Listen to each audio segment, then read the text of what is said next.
Assalamualaikum warahmatullahi wabarakatuh. Semangat dan bahagia peserta didik seluruh tanah air. Perkenalkan, saya adalah Dian Andriani, guru dari Agribisnis Perikanan SMK Negeri 2 Rembang. Pada kali ini saya akan memaparkan tentang pembuatan probiotik dengan tambahan fitobiotik untuk budidaya ikan. Mungkin kalian semua bertanya-tanya tentang probiotik. Probiotik itu apa sih? Jadi, menurut para ahli dalam Organisasi Pangan dan Pertanian PBB, FAO mendefinisikan bahwa probiotik sebagai mikroorganisme hidup yang bila diberikan dalam jumlah memadai akan menyehatkan tuan rumahnya. Mereka membantu pencernaan makanan, membatasi bakteri merugikan, dan merangsang kekebalan tubuh. Probiotik sendiri berasal dari kata pro yang berarti mendukung, lawan katanya anti yang berarti melawan, sedangkan biotik berarti organisme hidup. Jadi, probiotik adalah mikroorganisme hidup yang sengaja diberikan dengan harapan memberikan efek menguntungkan bagi kesehatan inang. Bagaimana sih cara kerja probiotik? Mekanisme kerja probiotik adalah sebagai berikut. Organ tubuh, terutama usus, merupakan tempat kehidupan bagi jutaan mikroorganisme atau bakteri. Tidak hanya bakteri baik yang dapat bekerja untuk kesehatan kita, tapi bakteri jahat pun dapat tumbuh dengan subur. Keseimbangan antara bakteri baik dan jahat itulah yang turut menentukan kesehatan. Keseimbangan bakteri di usus dapat terganggu dengan pola dan kebiasaan makan yang buruk, stres, fisik dan emosional, kurangnya aktivitas fisik, kurangnya istirahat, dan penggunaan antibiotik yang berlebihan serta berkepanjangan. Yogurt juga cocok menjadi asupan peningkat daya tahan tubuh saat pandemi seperti sekarang, karena kandungan probiotiknya berperan penting dalam menjaga sistem imun. Berdasarkan penelitian, penurunan jumlah probiotik di dalam usus bisa menyebabkan ketidakseimbangan di usus. Ini bisa berbahaya karena 70 hingga 80% sistem imun tubuh ada di saluran cerna.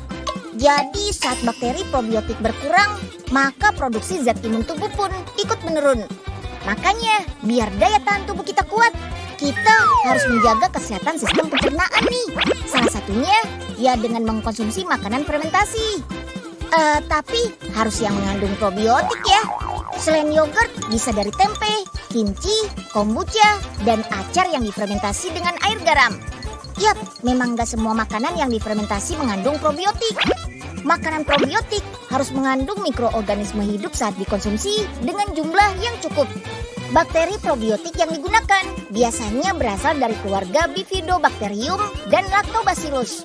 Jadi harus cermat dalam memilih sumber probiotiknya ya. Manfaat dari probiotik adalah sebagai berikut, yaitu membantu membatasi perkembangan bakteri patogen, menambah kekebalan tubuh, memperbaiki pencernaan, dan memperbaiki kualitas air, serta meningkatkan respon imun dan nutrisi.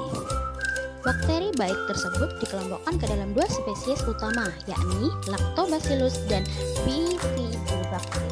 Berikut akan dijelaskan tentang aplikasi penambahan fitobiotik pada pembuatan probiotik. Sebelum kita mengenal jauh tentang fitobiotik, kita harus tahu dulu pengertian dari fitobiotik. Fitobiotik adalah tanaman herbal yang mengandung senyawa kimia yang bermanfaat bagi tubuh makhluk hidup.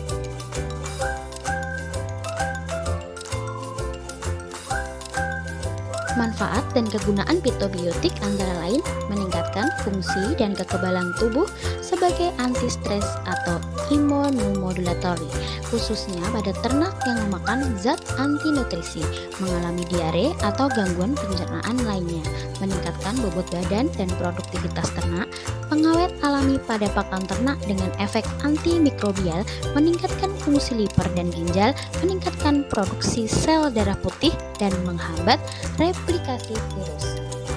Untuk penggunaan fitobiotik sendiri dapat diberikan secara langsung atau dibuat dalam bentuk ekstraksi, dapat berupa bubuk yang dicampurkan ke dalam pembuatan pakan atau dengan memberi sediaan cairan yang ditambahkan pada air untuk diminumkan atau dicampurkan pada media budidaya.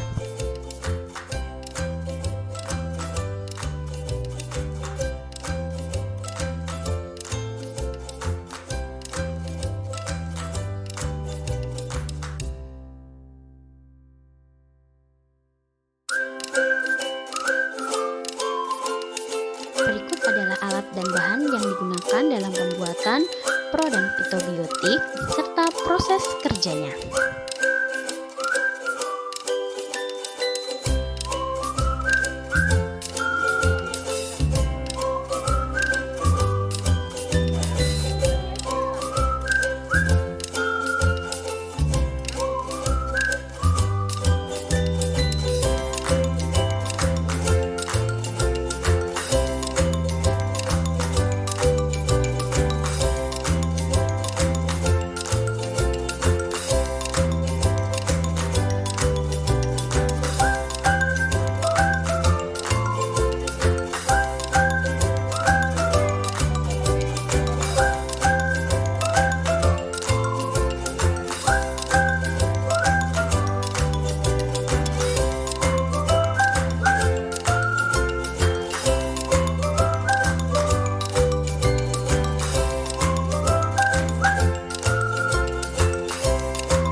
Sekian materi pembuatan fitoprobiotik. Semoga bermanfaat.